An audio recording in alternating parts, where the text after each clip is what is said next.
এবার আমরা জানবো রেল যাত্রার খবর এবং রেল যাত্রার খবর জানাতে কমলাপুর থেকে সরাসরি যুক্ত হচ্ছেন সহকর্মী মাজহারুল ইসলাম।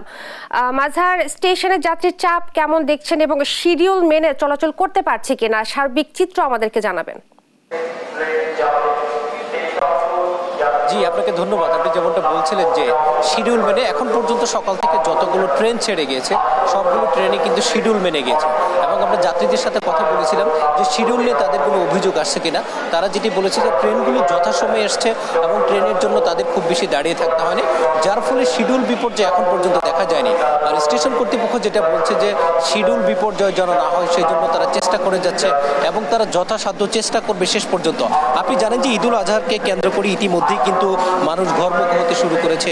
আজকে সপ্তাহের প্রথম দিন অর্থাৎ ছুটির প্রথম দিন হয় কিন্তু মানুষ সবচেয়ে বেশি আজকের দিনটাকে যাওয়ার জন্য বেছে নিয়েছে এবং সকাল থেকে উপচে পড়া ভিড় কিন্তু কমলাপুর রেল স্টেশনে।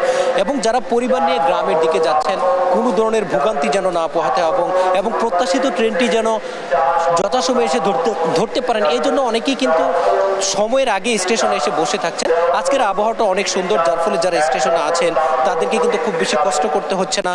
সুন্দর আবহাওয়া থাকার কারণে তারা সুন্দর একটা পরিবেশে এসে বসে থাকতে পারছেন এবং কর্তৃপক্ষ মানুষের যাত্রাকে নির্বিঘ্ন করার জন্য তারা মাইকে বারবার ঘোষণা দিচ্ছে যার যে ট্রেনটি আছে সেটি যেন দেখে তারা নিজস্ব ট্রেনটিতে উঠে।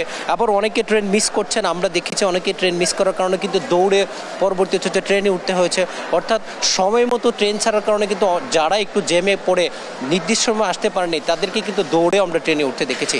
এই মুহূর্তে বুড়িমারি এক্সপ্রেস ট্রেনটি মূলত দাঁড়িয়েছে প্ল্যাটফর্মে এবং এটি কিন্তু যথাসময়ে চলে আসছে এবং যথাসময়ে চলে আসার কারণে কিন্তু মানুষও উঠে ইতিমধ্যে দাঁড়িয়ে আছে। তবে মানুষের কিছু মানুষের অভিযোগ আছে যে যারা টিকিট কেটে ট্রেনে যাচ্ছেন, আবার অনেক মানুষ দাঁড়িয়ে টিকিট কেটে যাচ্ছেন।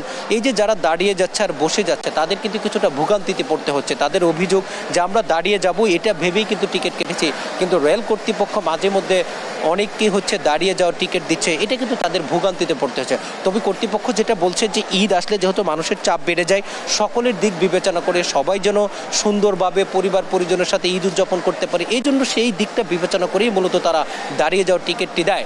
এবং মানুষের যেটি ছোটোখাটো অভিযোগ আছে, অন্য বছর যে ধরনের অভিযোগ থাকে যে ঘন্টার পর ঘন্টা শিডিউল বিপর্যয় হয়, এই বছর এখন পর্যন্ত আজকে পর্যন্ত সেই অর্থে শিডিউল বিপর্যয় হয়নি।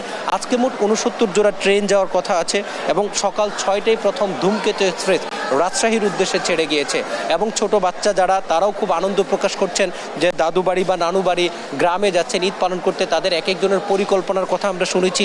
ঈদকে কেন্দ্র করে মানুষের যে ধরনের পরিকল্পনা থাকে সবার মনেই কিন্তু একটা উচ্ছ্বাস উদ্দীপনা এবং আনন্দের ছাপ ছিল।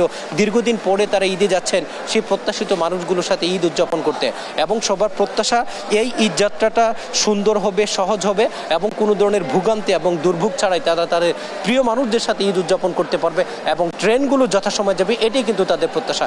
এই ছিল রাজধানীর কমলাপুর রেল স্টেশন থেকে আমার কাছে সর্বশেষ তথ্য। মাজহার, আপনাকে ধন্যবাদ। কমলাপুর থেকে রেল যাত্রার খবর জানাচ্ছিলেন সহকর্মী মাজহারুল ইসলাম।